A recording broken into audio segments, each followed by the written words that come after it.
कर्म का बंधन अवश्य निर्मित होता है,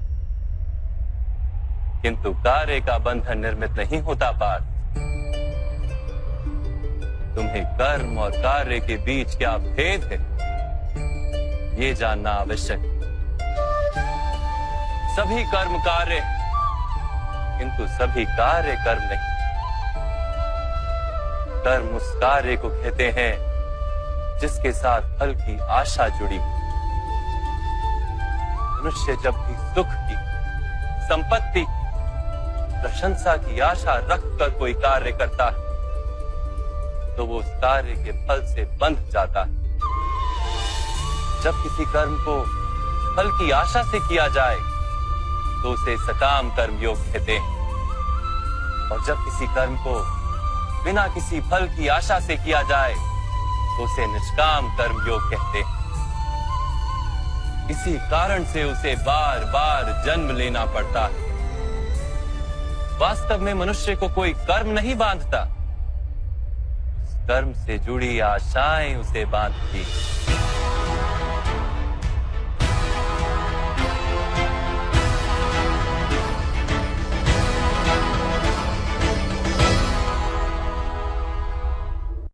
वास्तव में मनुष्य को कोई कर्म नहीं बांधता, उस कर्म से जुड़ी आशाएं उसे बांधती हैं। वो कैसे माधव? यदि इस युद्ध में तुम्हें विजय होने की आशा है तो पराजित होने पर तुम्हें भीषण दुख होगा, और वो दुख तुमसे कोई अन्य कार्य करवाएगा जिसके लिए तुम्हें दूसरा जन्म लेना पड़ेगा। और यदि तुम विजयी हुए तो तुम्हारा अहंकार बढ़ेगा, और वो अहंकार तुम्हें विश्व विजय के लिए प्रेरित करेगा, तुमसे हत्याएं करवाएगा और उसका पाप तुम्हें बांधेगा। विचार करो, यदि तुम्हें इस युद्ध में ना विजय का मोह और ना पराजय का भय, तो इस युद्ध के अंत में तुम्हें सुख प्राप्त होगा या दुख प्राप्त होगा? ना सुख माधव, ना ही दुख। अर्थात तुम्हारा सुख, दुख, हताशा, निराशा, अहंकार युद्ध के कारण नहीं है। युद्ध के साथ तुमने जो आशाएं बांधी हुई हैं, उसके कारण है। क्या ये सत्य नहीं है पार्थ?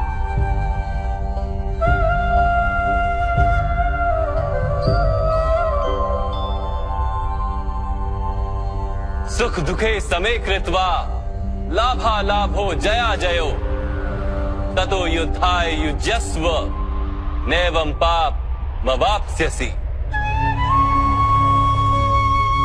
अर्थात सुख दुख को समान मानकर लाभ हानि जय पराजय का विचार किए बिना यदि तुम युद्ध करोगे कौन्तेय, तो तुम पाप के भागी नहीं बनोगे। इसी को कर्म योग कहते हैं। जो सांख्य का ज्ञान प्राप्त कर लेता है वो ये जान लेता है कि वो शरीर नहीं, केवल एक आत्मा है। शरीर के भोग और अनुभव तो केवल मृत्यु तक है, अर्थात वास्तविक नहीं, केवल माया है। उसके लिए कर्मयोगी बनना सरल हो जाता है। परंतु माधव, यदि कार्य से बंधन निश्चित है तो क्या संसार का त्याग करके संन्यास लेना उचित नहीं? इसी विचार का परिणाम है कि आज ये युद्ध हो रहा है पार्थ।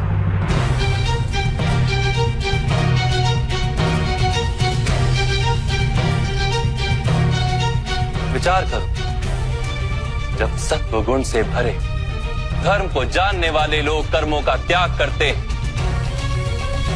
तब अधर्म से भरे लोग भी संसार को चलाते हैं।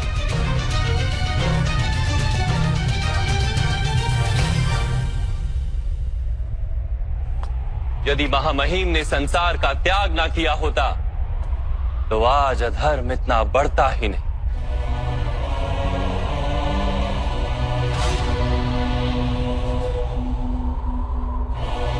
और तुम्हारे पिता ने यदि संन्यास ना लिया होता तो आज भ्राता युधिष्ठिर सुख से राज कर रहे होते।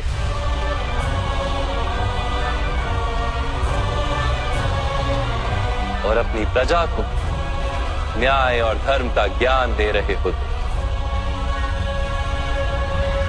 किंतु दुखदायक बात तो यह है पार्थ कि सत्वगुण से भरे मनुष्य ही संसार को लाभ दे सकते हैं, किंतु वो ही संन्यास का विचार करते हैं।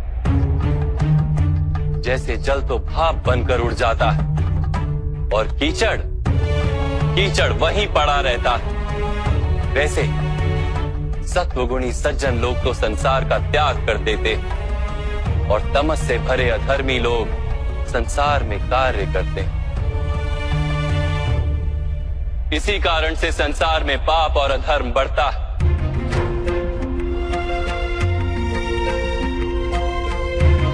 किंतु कर्मयोग इस विचित्र स्थिति से सारे संसार का रक्षण करता है। कर्मयोगी फल की आशा का त्याग करता है, किंतु कर्मों का त्याग नहीं करता।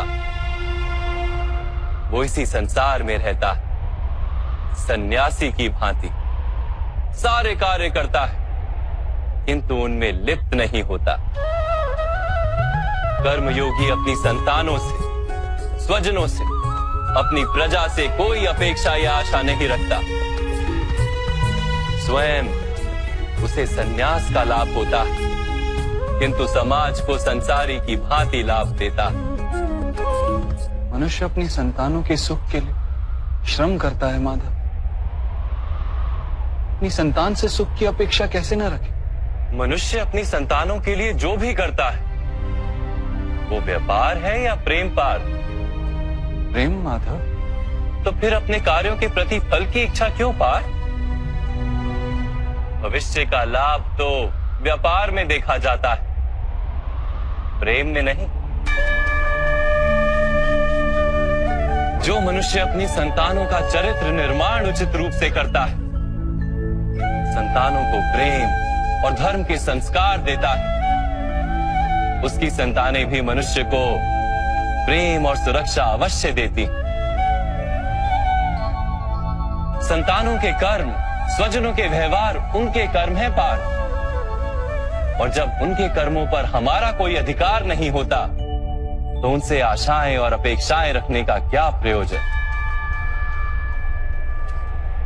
यदि गहन विचार करोगे पार्थ तो शीघ्र ही ये जान लोगे कि जीवन में ऐसा कोई कार्य नहीं है जिसके साथ आशाएं और अपेक्षाएं जोड़ना अनिवार्य हो। जब सृष्टि ही परमात्मा है और मनुष्य स्वयं परमात्मा का अंश है, तो सारे कार्य परमात्मा ही करते हैं। मनुष्य स्वयं कुछ नहीं करता। यही कर्मयोग का मूल सिद्धांत है पार्थ।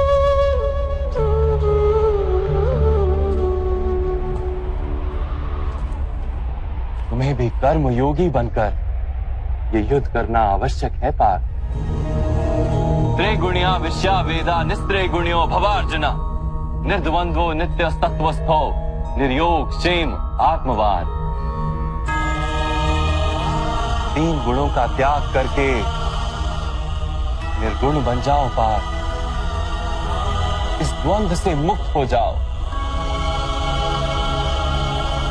सदा सत्व अर्थात परमात्मा में बुद्धि लगाकर कर्तव्य का वहन करते रहो।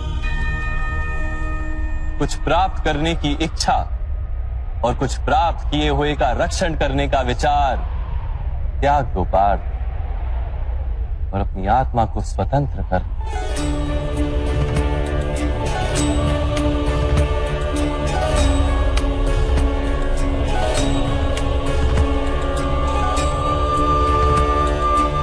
स्मरण रहे पार्थ, कर्मण्यवाधिकारस्ते मा फलेषु कदाचन मा कर्म फल हेतुर्भु मा ते संगोस्त्व कर्मणि। तुम्हारा अधिकार तो केवल कर्म करने का है, फल तो ईश्वर के हाथ में। इसलिए ना कर्म से भागना उचित है और ना ही कर्म के फल की आशा रखना उचित है।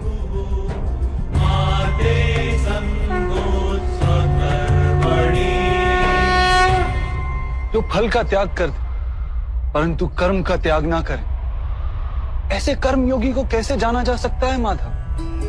विश्या विनिवर्तन्ते निरहारस्य देहिनः रसवर्जम रसोप्यस्य परम दृष्ट्वा निवर्तते। सुनो पार्थ, जो स्वाद से छूटने के लिए भोजन का ही त्याग कर देता है, वास्तव में उसके मन से स्वाद की लालसा कभी जाती ही नहीं। उसे दोहरी हानि होती है। एक तो वो निर्बल हो जाता है, जिसके कारण परमात्मा को प्राप्त करने का जो प्रयत्न अनिवार्य है उसे वो नहीं कर पाता, और दूसरा, सदा ही उसका मन स्वाद की लालसा से भरा रहता है। इसलिए भोजन का त्याग करने से उत्तम है स्वाद की लालसा का ही त्याग कर दिया जाए। कर्म योगी अपने मन की सारी लालसाओं को खींच लेता है, जीवन को कर्तव्य मानकर कार्य अवश्य करता है, किंतु उन कार्यों से जुड़ता नहीं। और बात, जो व्यक्ति अपने कार्यों से आशाएं और इच्छा नहीं रखता, उसी के कार्य पूर्ण होते हैं। एक असफलता से दुखी होकर जिसका मन डोलता नहीं, एक सफलता से आनंदित होकर जो स्वयं को सर्वश्रेष्ठ नहीं मानता, ऐसे ही व्यक्ति को कर्म योगी कहते हैं।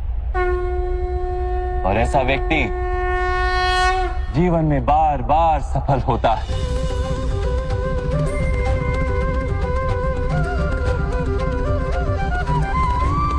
ध्यायतो विषयान पुंसः संगस्तेषु पजायते संगात संजायते कामा कामात् क्रोधोऽभिजायते क्रोधात् भवति सम्मोहः सम्मोहात् स्मृति विभ्रमः स्मृति भ्रंशात् बुद्धिनाशो बुद्धिनाशात् प्रणश्यति। फल की आशा से कामना प्रकट होती है, और कामना का तो स्वभाव है असंतुष्ट रहना। असंतोष से क्रोध उत्पन्न होता है, और क्रोध से मोह जन्मता है। मोह के कारण व्यक्ति आचार और व्यवहार का ज्ञान ही भूल जाता है। ज्ञान के जाने से बुद्धि चली जाती है, अनुचित प्रकार के कार्य होने लगते हैं, और समाज ऐसे व्यक्ति का शत्रु बन जाता है। और अंत में ऐसे मनुष्य पूर्णतः पतन हो जाता है।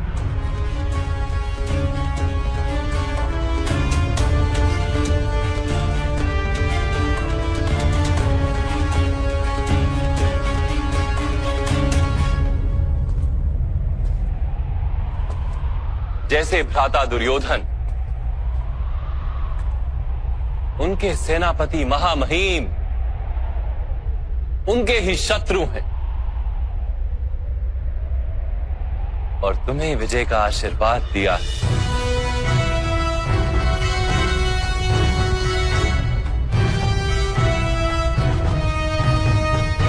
पार्थ, कर्मयोग ब्रह्म विद्या का दूसरा चरण है।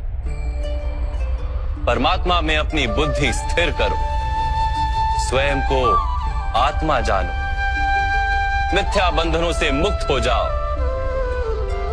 और फल की आशा का त्याग करके केवल कर्म करते रहो।